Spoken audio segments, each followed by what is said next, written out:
Las primeras herejías cristológicas. Desde muy temprano en su historia, la Iglesia ha sufrido ataques de corrientes contrarias a la fe que profesa. Es cierto que el cristianismo ha vivido siempre en medio de gran oposición. Con todo eso, el mayor daño que la Iglesia ha sufrido no ha sido causado por ataques externos, aunque sin duda estos han sido grandes, sino más bien producidos por la infiltración de doctrinas contrarias a la palabra de Dios y a los postulados del Evangelio. No es de dudarse que durante el período apostólico, cuando el canon del Nuevo Testamento estaba en su formación, muchos trataban de dar respuesta a algunas preguntas que se formulaban. Por ejemplo, ¿quién es Jesucristo? ¿Qué relación tiene Jesús con la eterna deidad? ¿Qué relación tiene lo que Jesús enseñó con las leyes rituales del Antiguo Testamento? ¿Qué significado y alcance tiene la salvación? ¿Se relaciona la salvación con el cuerpo físico, el alma o con ambos? Ciertamente estas preguntas no eran ni son fácilmente contestadas, especialmente sin la base autoritativa de los libros canónicos. Fue así, seguramente, que falsos maestros introduciéndose dentro de las congregaciones cristianas ponían en peligro la armonía y la existencia misma de las jóvenes asambleas de creyentes. Dos corrientes que parecen haber afectado el desarrollo de congregaciones apostólicas, se caracterizaban por sus tendencias legalistas y filosóficas. Aunque dichas corrientes heréticas no se habían desarrollado hasta el punto en que lo hicieron en el siglo I, sus enseñanzas estaban haciéndose sentir. Los ebionitas. Una de las primeras corrientes que hizo sentir su influencia dentro de la Iglesia cristiana, fue la de los llamados ebionitas, cuyo nombre se deriva del hebreo ebion, que significa pobre. Según algunos historiadores, había generalmente 3 grupos de ebionitas, aunque no era muy fácil poder hacer las distinciones pertinentes entre los 3 grupos. No obstante, las siguientes diferencias eran observables. 1. Aquellos cristianos judíos que demandaban una completa observancia de la ley, por parte de los creyentes, aunque este grupo también incluía otros que guardaban la ley estrictamente sin exigir que otros lo hicieran. 2. Los llamados cristianos judaizantes, que consideraban a Pablo como un apóstata de la ley mosaica, y afirmaban que era necesario que todos los cristianos fuesen circuncidados y guardasen la ley estrictamente. Estos consideraban a Cristo como una criatura, y además negaban su concepción virginal. 3. Aquellos de tendencia filosófica especulativa, que consideraban a Jerusalén como el centro del mundo religioso, practicaban un ascetismo estricto, consideraban a Cristo como una criatura pero como el Señor de los ángeles, y al Espíritu Santo como un ángel de sexo femenino, que acompañaba a Cristo. Los distintos grupos ebionitas tenían en común, sin embargo, su adherencia a la ley mosaica. Exigían que por lo menos los judíos guardaran la ley, aunque veían con buenos ojos si los gentiles hacían lo mismo. También tenían la tendencia a interpretar la persona de Cristo como un mero hombre privilegiado por el descenso del Espíritu Santo sobre su persona a la hora de su bautismo. Los gnósticos. Un tema muy discutido ha sido el de la posible relación entre la Iglesia primitiva y el gnosticismo. Algunos eruditos afirman que el gnosticismo tuvo su origen en un tiempo posterior al cristianismo, mientras que otros hablan categóricamente de un gnosticismo precristiano. La palabra gnosticismo se deriva del vocablo griego gnosis, que significa conocimiento. El gnosticismo era una filosofía racionalista con tendencia intelectualmente exclusivista que pretendía dar una respuesta a la interrogante de la existencia del mal y al origen del universo. Los gnósticos consideraban la fe como algo inferior. La gnosis, por ser un alto nivel de conocimiento, era el canal de la salvación. Para los gnósticos, sin embargo, la gnosis no era un conocimiento intelectual adquirido mediante un esfuerzo mental, sino que era algo de origen sobrenatural.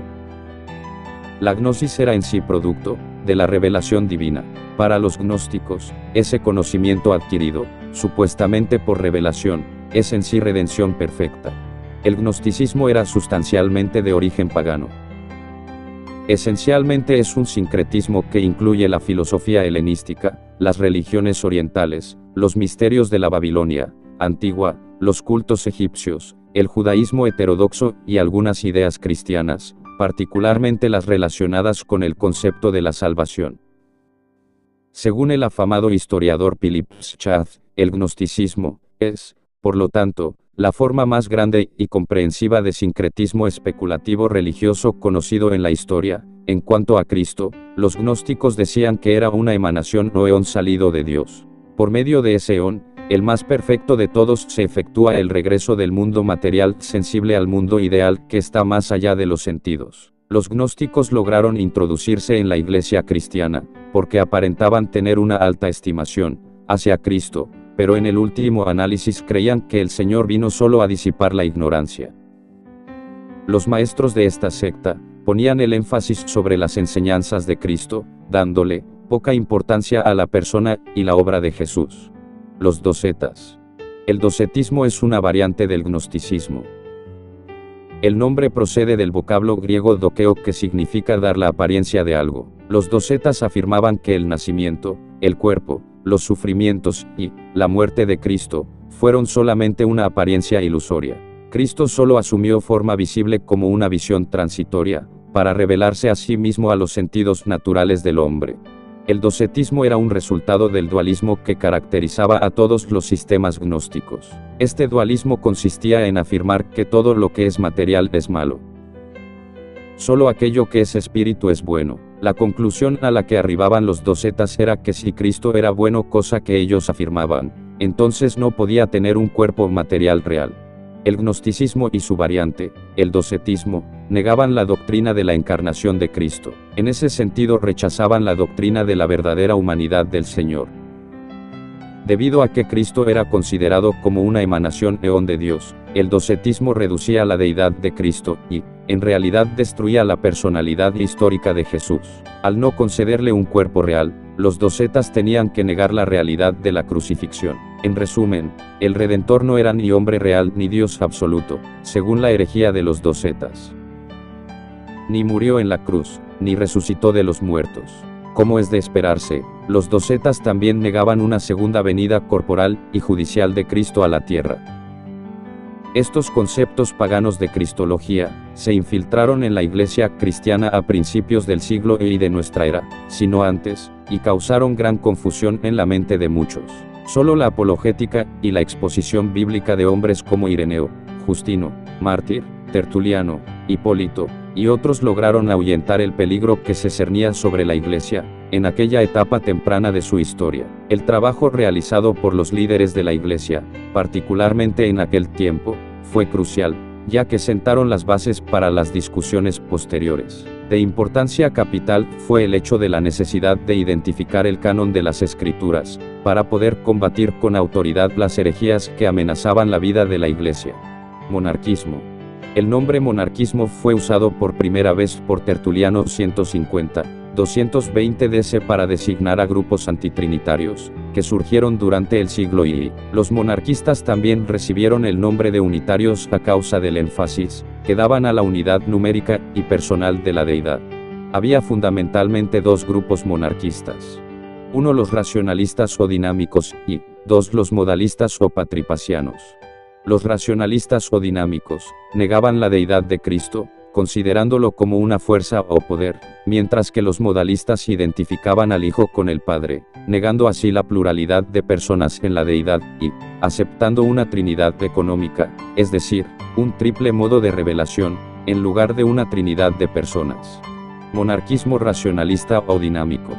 Este grupo consideraba a Cristo como un mero hombre, lleno del poder divino a semejanza de Moisés o Elías. Ese poder divino existía en Cristo desde el principio de su vida, pues, los monarquistas admitían que Jesús había sido generado sobrenaturalmente por el Espíritu Santo.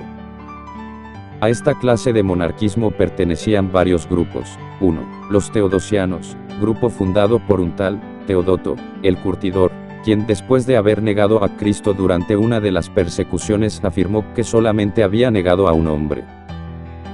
Teodoto fue finalmente excomulgado por Víctor, el obispo de Roma. 2. Los artemistas. Este grupo fue fundado por Artemo, quien se había trasladado a Roma, y comenzó a predicar que la doctrina de la deidad de Cristo era una invocación y un regreso al politeísmo pagano. Artemo fue excomulgado por Seferino 217 y acusado de usar argumentos filosóficos para apoyar sus enseñanzas. 3. Pablo de Samosata, llegó a ser el más famoso de los monarquistas racionalistas. Era un obispo de Antioquía en el año 260 DC, al mismo tiempo que ocupaba un elevado puesto civil. Negaba la personalidad del Logos y del Espíritu Santo, considerándole solamente poderes de Dios, como son la mente y la razón en el hombre. Admitía que el Logos habitaba en Cristo en una medida superior a otros mensajeros de Dios, pero creía que Cristo había sido gradualmente elevado a una posición de dignidad divina. También creía que Cristo había permanecido libre del pecado, había vencido el pecado de nuestros antepasados y se había convertido en Salvador de la raza humana. Entre los años 268-269 DC, los obispos de Siria que trabajaban bajo su dirección, acusaron a Pablo de Samosata de herejía, arrogancia, vanidad y avaricia, y lo depusieron. En resumen, esta primera clase de monarquismo puede clasificarse como ebionista, es decir, esa especie de cristianismo judaizado que pretendía hacer que la salvación dependiese de la observancia de la ley y, además, consideraba a Jesús como el Mesías prometido, pero como un mero hombre producto de la unión de José y María. Monarquismo modalista o patripaciano. Este grupo o clase de monarquismo enseñaba que el Dios único y supremo por un acto de su propia voluntad, se autolimitó, haciéndose hombre.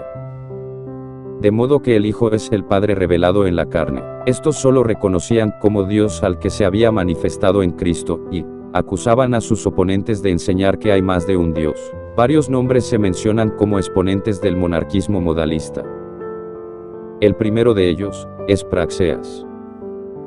Este procedía del Asia Menor, pero se trasladó a Roma en tiempos de Marco Aurelio, 161-180 DC.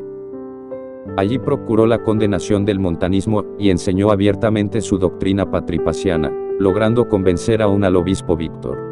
Praxeas apelaba a pasajes tales como Isaías 45:5, Juan 10 y 30, y 14 y 9, para apoyar sus enseñanzas, pasando por alto que dichos textos no son antitrinitarios, sino que enfatizan la unidad de la esencia divina. 12 Es evidente que Praxeas no hacía distinción alguna entre persona y esencia, ya que acusaba a sus oponentes de ser triteístas. Estrechamente relacionados con las enseñanzas de Praxeas estaban Noeto de Esmirna y un tal Calisto. Ambos enseñaban que el Hijo era meramente una manifestación del Padre.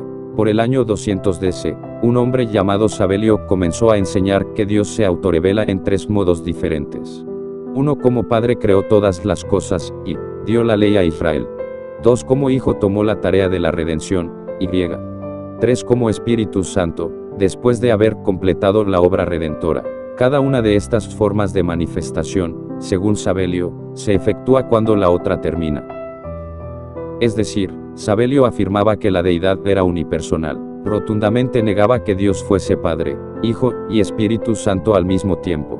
En resumen, los adeptos del monarquismo querían proteger la unidad de Dios, pero al hacerlo cayeron en el error del unitarianismo. Pablo de Samosata, Praxeas, Sabelio y todos sus seguidores han errado al no ser capaces de armonizar adecuadamente las enseñanzas de la Biblia.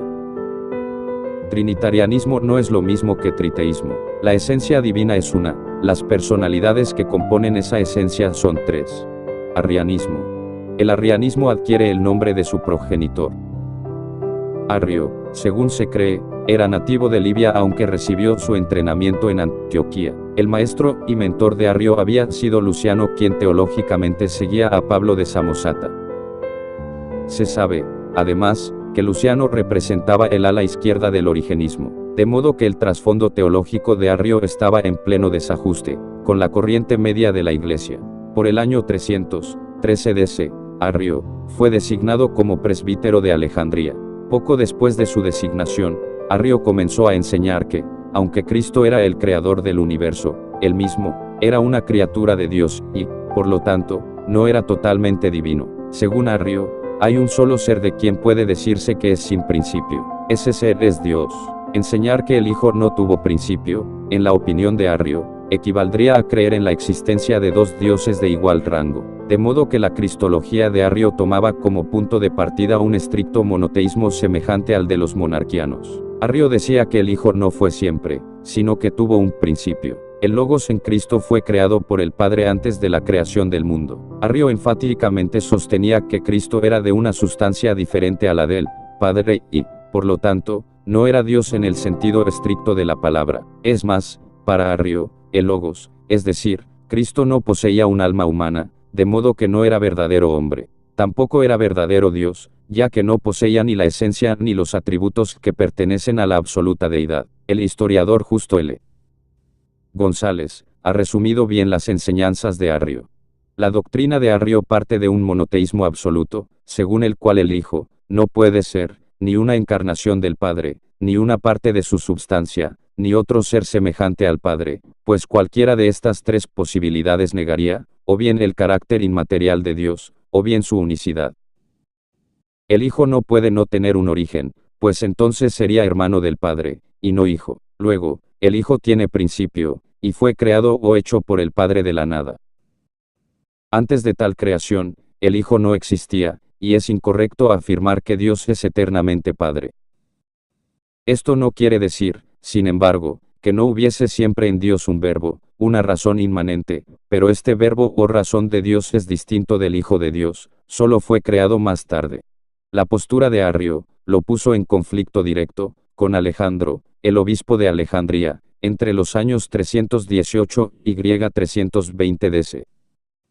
Como resultado de esa confrontación, en el año 321 DC, un concilio formado por un grupo de 100 obispos procedentes de Egipto y Libia se reunió en Alejandría. La decisión del concilio fue destituir y excomulgar a Arrio y a sus seguidores. Evidentemente, el concilio consideraba como una herejía negar la absoluta deidad de Cristo.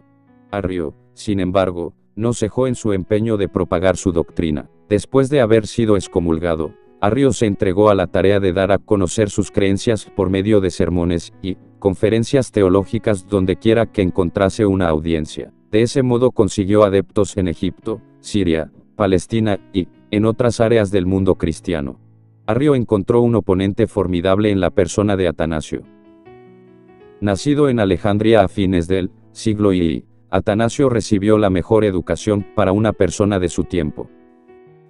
Fue apadrinado por Alejandro, obispo de Alejandría, quien evidentemente vio en Atanasio a un hombre de profundidad teológica, firmes convicciones y gran fortaleza física.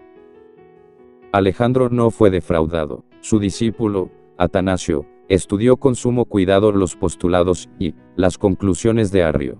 Si Arrio estaba en lo cierto, el Dios Trino no es eterno, a la unidad se le añadió, en el curso del tiempo, el Hijo y el Espíritu. La Trinidad ha llegado a existir de la no existencia. ¿Quién nos asegura que no habrá un aumento subsiguiente? C. Arr. 1 y 17, 18. Según Arrio, el bautismo resultaría administrado en el nombre de un ser creado, que, en el último análisis, no puede auxiliarnos y 41, y 25. Pero no solamente es disuelta la Trinidad, incluso la divinidad del Padre es puesta en peligro.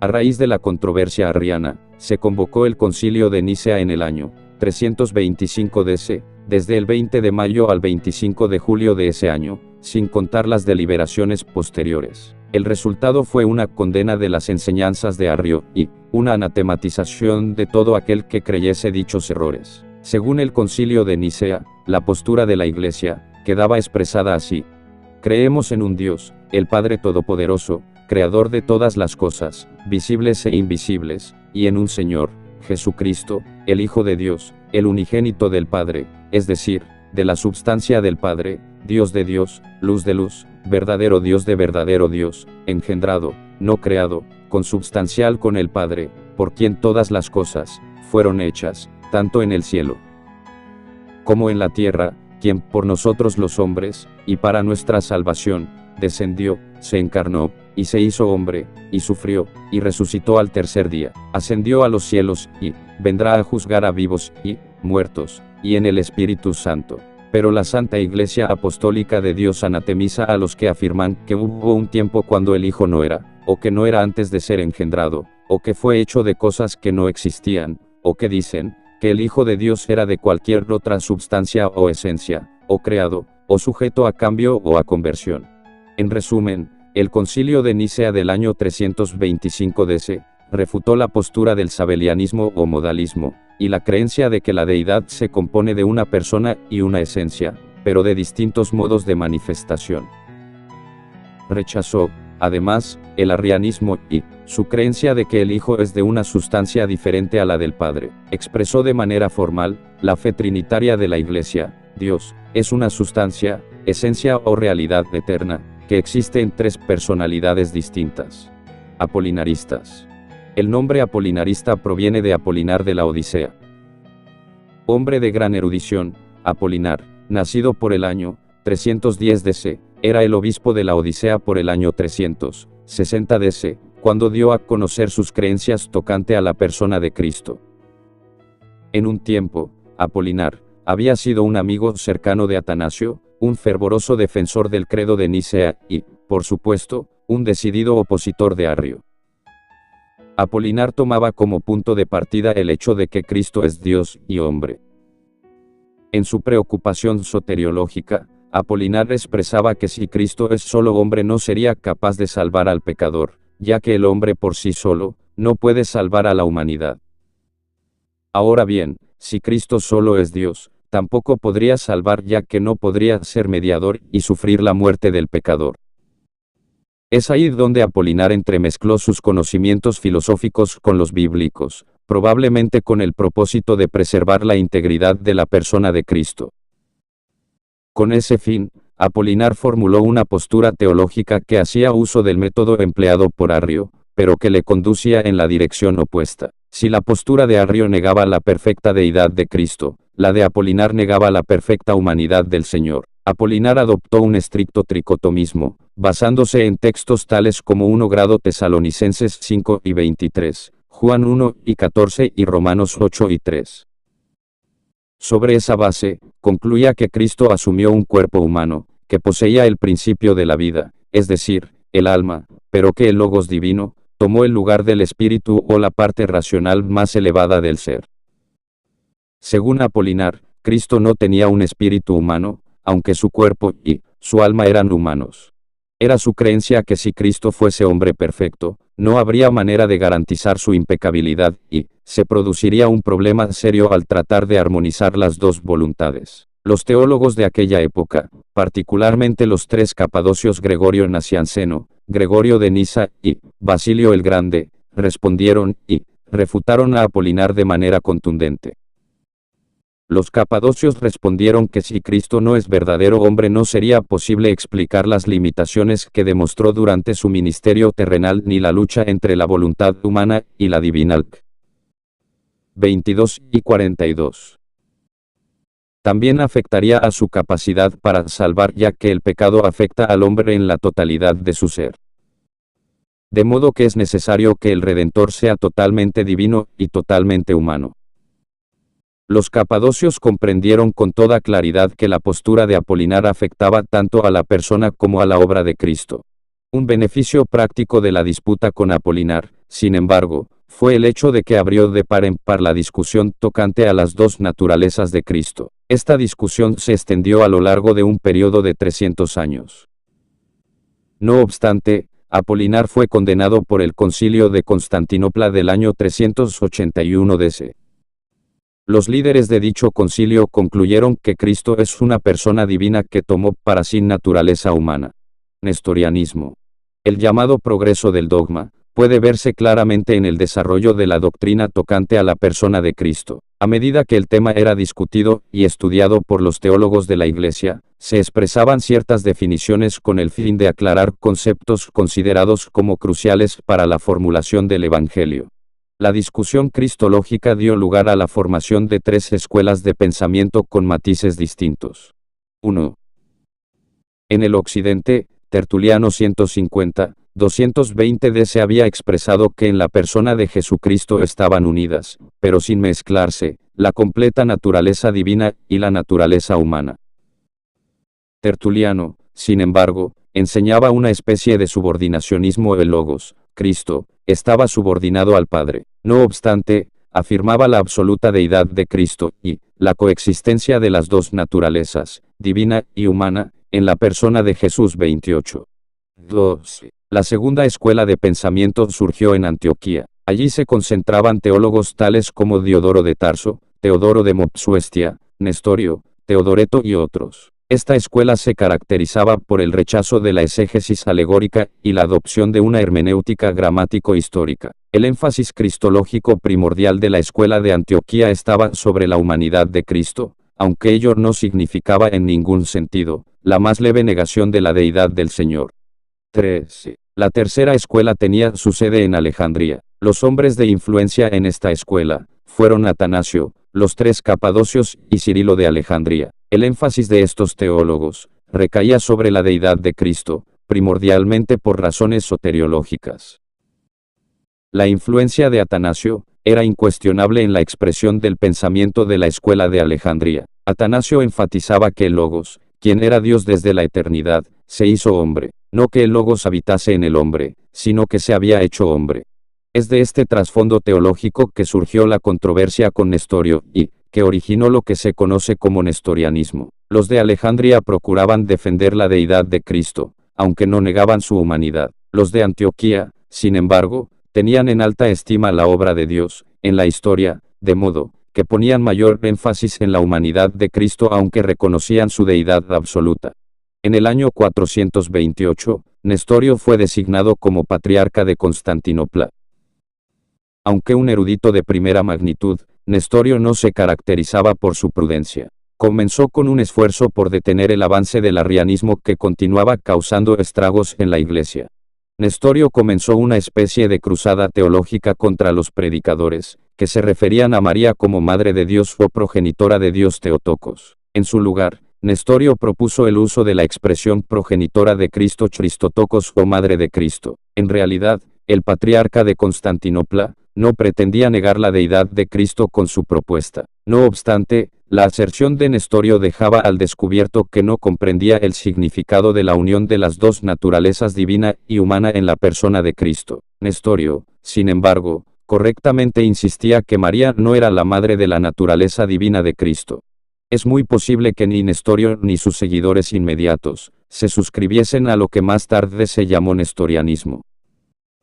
Algunos opinan que Nestorio fue condenado injustamente. Lo que sí es cierto es que algunos que se identificaban como seguidores de Nestorio enseñaban que si Jesús era Dios en la eternidad, entonces María no fue la madre de su naturaleza divina, lo cual es cierto. Sin embargo, en su humanidad, Cristo verdaderamente nació de la Virgen María. La conclusión errónea, producto de la colusión de esos dos conceptos, fue que Jesús tenía que ser dos personas. La persona de Cristo, según los nestorianos, era similar a la de un cristiano, en quien el Espíritu Santo otra persona habita. El concilio de Efeso del año 431 DC condenó a Nestorio. El nestorianismo, sin embargo, se esparció en Egipto, el área oriental del Imperio Romano, Persia, India y aún hasta la China. Eutiquianismo. La controversia nestoriana de la primera mitad del siglo B dejó sus huellas en la vida de la Iglesia. Nestorio fue destituido de su cargo como patriarca de Constantinopla en el año 431 DC, muriendo en el año 440. Cirilo de Alejandría temporalmente fue destituido de su cargo, por orden del emperador Teodosio y murió en el año 344 DC 30, y 6. La muerte de estos dos hombres no puso fin a la disputa entre las dos escuelas por ellos presentadas, aunque sí hubo una tregua por el año 433 DC 37. La mencionada tregua tuvo como base una fórmula preparada por Teodoreto de Ciro, quien procuró eliminar los extremos en la disputa. Teodoreto dejó fuera la teoría de Cirilo de Alejandría. Cirilo había expresado de manera un tanto confusa la cuestión de la unión de las dos naturalezas de Cristo. Según Cirilo, en la unión de las dos naturalezas, la humana quedaba rezagada o dominada por el Logos. A veces daba a entender que de la unión de las dos naturalezas resultaba la formación de una sola naturaleza. Es más, muchos seguidores de Cirilo sí enseñaron que Cristo tenía una sola naturaleza después de la encarnación. Esta naturaleza era divina humana, pero la humana había sido absorbida por la divina. Teodoreto también excluyó de su fórmula el concepto antioquiano de la combinación de las dos naturalezas. Debe recordarse que los de Antioquía hacían hincapié en la humanidad de Cristo. Los teólogos de Antioquía hablaban de una unión moral entre el Logos y la humanidad de Jesús. Teodoreto, además, descartó el apolinarismo con su concepto de que Cristo es un hombre perfecto con un alma racional. La fórmula de Teodoreto expresaba que Cristo lo era consustancial con nosotros en su humanidad, porque ha habido la unión de dos naturalezas, por lo tanto, confesamos un Cristo, un Hijo, un Señor. De más está decir que la fórmula de Teodoreto no produjo la armonía más necesitada que deseada. Por el contrario, abrió las puertas a la gran controversia con el monje Eutiquio o Eutiques, progenitor del eutiquianismo. El historiador Philip Schaff ha hecho la siguiente muy acertada observación: así como la teología antioquiana engendró al nestorianismo, que estiraba la distinción de las naturalezas humana y divina en Cristo, hasta crear una doble personalidad, así también la teología alejandrina engendró el error del lado opuesto, es decir, el eutiquianismo o monofisitismo, que exigía la unidad personal de Cristo a expensas de la distinción de las naturalezas, y hacía al logos divino absorber la naturaleza humana. Eutiques 378-454 DC era archimandrita de un monasterio, en las cercanías de Constantinopla. 44 Su teología era contraria a la expuesta por Nestorio. Eutiques, sin embargo, carecía de la suficiente erudición para formular por sí solo una cristología.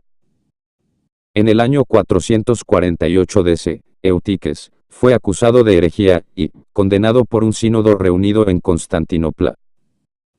La acusación en contra de Eutiques fue que enseñaba que después de la encarnación, Cristo tenía solamente una naturaleza. Eutiques, por lo tanto, dio origen a la herejía, conocida como monofisitismo de monofusis, es igual a una sola naturaleza o eutiquianismo. Como seguidor de Cirilo, Eutiques, en verdad, estaba reaccionando en contra del nestorianismo, que dividía a Cristo en dos personas. Su error, sin embargo, fue causado por el mismo problema que hizo errar a Nestorio, es decir, la incapacidad de distinguir entre naturaleza y persona. En su confusión teológica, Eutiques sostenía que Cristo estaba compuesto de dos naturalezas, pero no existía en dos naturalezas. La naturaleza humana se había fusionado con la divina, resultando en la formación de una sola naturaleza. Cristo no existía como humano, en el mismo sentido en que nosotros somos humanos. La conclusión final de la cristología de Eutiques es que Cristo no era ni verdaderamente Dios ni verdaderamente hombre. Algunos de sus seguidores creían que aún el cuerpo de Cristo descendió del cielo.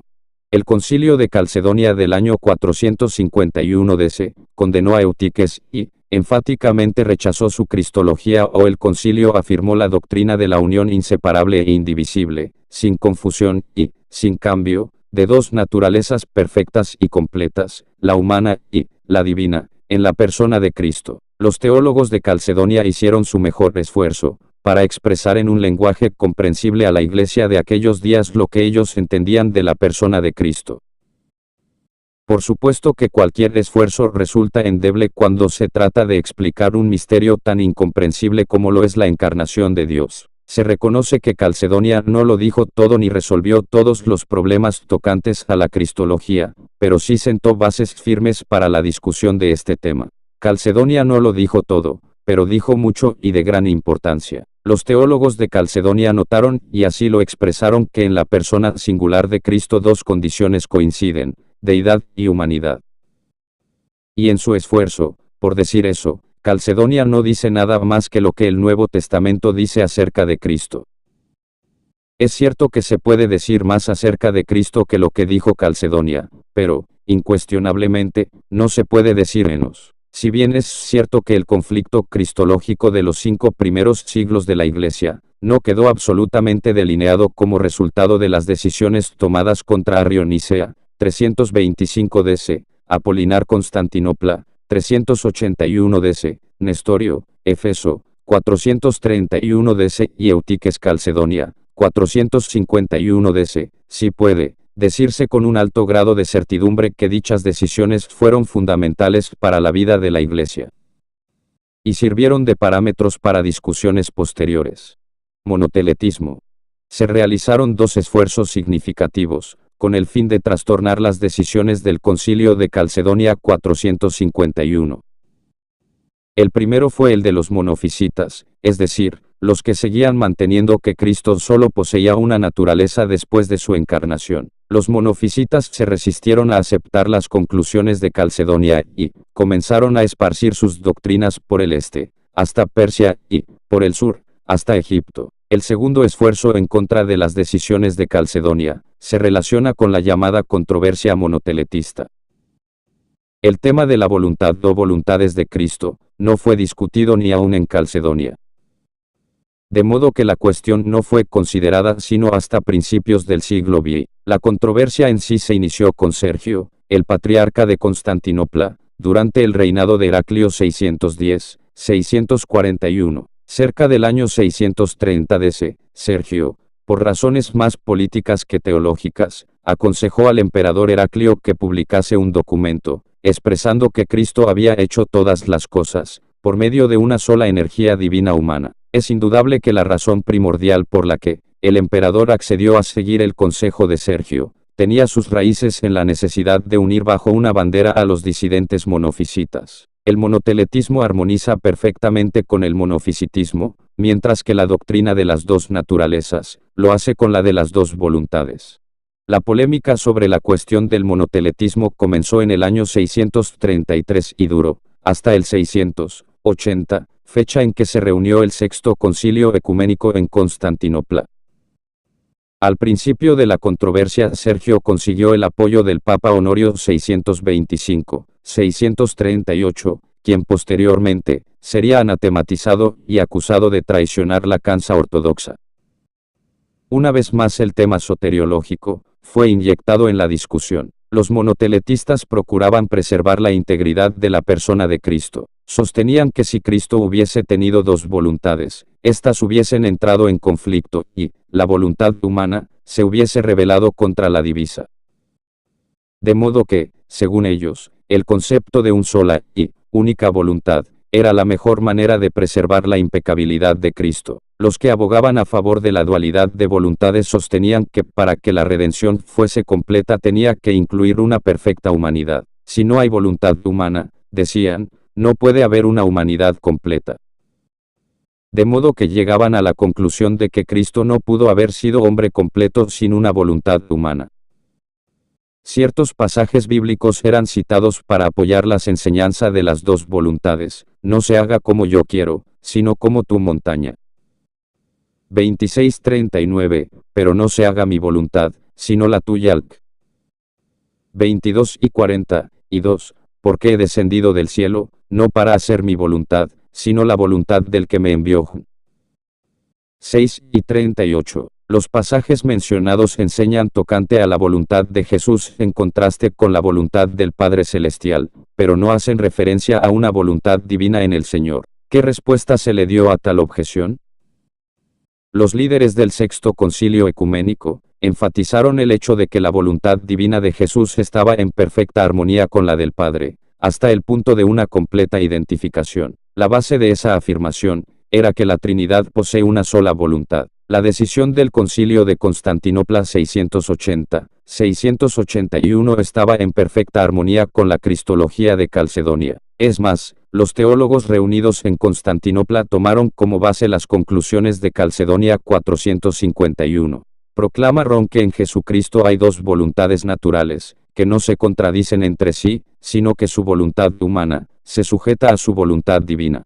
Resumiendo, en aproximadamente 3 siglos y medio de discusión cristológica, la Iglesia, a través de sus líderes, se pronunció con amplitud tocante a cuestiones que han sido de vital importancia para la vida del cristianismo. En Nicea 325 se proclamó que Cristo es de la misma substancia que la Padre y, por lo tanto, es Dios. En Constantinopla 381 se definió la identidad de Cristo con la humanidad y se declaró que Jesús es hombre perfecto e impecable. En Éfeso 431 se definió que Jesús es una sola persona. En Calcedonia 451 se afirmó que Jesús es una persona única que posee dos naturalezas, la divina y la humana. Estas naturalezas coexisten en Cristo sin confusión o mezcla, sin cambio, sin división y sin separación. En Constantinopla 680, 681 se concluyó que en Jesús operaban dos voluntades, la humana y la divina. La voluntad humana de Jesús, sin embargo, estaba sometida a la divina de manera armoniosa y perfecta. Adopcionismo. Con ese nombre, se conoce la controversia cristológica que tuvo lugar en el siglo XX. El adopcionismo ha sido considerado como un avivamiento del nestorianismo, aunque en forma modificada. La cuestión parece haber comenzado cuando un personaje, del cual muy poco se conoce, llamado Migetio escribió un trabajo, pretendiendo resolver el problema de la Trinidad. Se dice que Migetio no distinguía entre el Logos y Cristo, dando a entender que la segunda persona de la Trinidad no existía antes de la encarnación. La teoría de Migetio se asemejaba mucho al sabelianismo, aunque un tanto desfigurado. Decía Migetio que en la Trinidad hay tres personas corporales, el Padre David, el Hijo Jesús, la simiente de David, y el Espíritu Santo. Pablo Modo, que Migetio proponía una triple manifestación histórica de Dios al estilo de los modalistas del siglo I. La responsabilidad de refutar a Migetio recayó sobre Elipando, arzobispo de Toledo, quien como teólogo, era de segunda magnitud. Elipando, sin embargo, buscó la ayuda de Félix, obispo de Urgel, hombre, mucho más capaz en cuestiones teológicas. Elipando y Félix sostenían la existencia de dos modos completamente distintos de relación filial entre Cristo y el Padre. Primeramente está en relación entre Cristo y el Padre como segunda persona de la Trinidad. En ese sentido Cristo el unigénito del Padre y, como tal pudo decir, yo y el Padre uno somos. Juan 10 y 30. Sin embargo, como el Hijo de María, Cristo es el primogénito entre muchos hermanos y como tal es Hijo de Dios por adopción. Es en esa relación de adopción que Jesús dijo, el Padre es mayor que yo. 14 y 28. El error fundamental del adopcionismo radicaba en el énfasis, dado a una supuesta relación filial entre Cristo y el Padre. Una vez más, el meollo de la cuestión fue la incapacidad de parte de los adopcionistas de distinguir entre naturaleza y persona. Los adopcionistas, tal vez sin proponérselo, enseñaban una dualidad de persona en Cristo. Al enseñar que Cristo, en lo que respecta a su naturaleza humana, era hijo de Dios solo nominalmente por adopción, mientras que, según su naturaleza divina, era realmente el Hijo eterno de Dios, los adopcionistas daban a entender que creían en la existencia de dos personas en Cristo. Dos asturianos se opusieron a la teoría adopcionista. Fueron ellos Beato y Eterio de Liébana. En una carta a Elipando, Beato subraya que su preocupación primordial era el hecho de que el arzobispo de Toledo tendía a dividir la persona de Cristo. En el acto de la encarnación, Cristo no tomó para sí una persona humana, sino una naturaleza humana perfecta. De modo que el Señor siempre ha sido una persona divina quien desde la encarnación posee dos naturalezas. Con toda honradez, es necesario subrayar que los adopcionistas rechazaban el nestorianismo, es más, lo combatieron. Sin embargo, no se percataron que en su afán, por resolver un problema explicar la relación de la humanidad de Jesús con Dios el Padre, crearon otro tal vez mayor. El adopcionismo fue rechazado y condenado por los sínodos de Regensburgo 792, Frankfurt 794 y Aachen-Noakisgrán 799.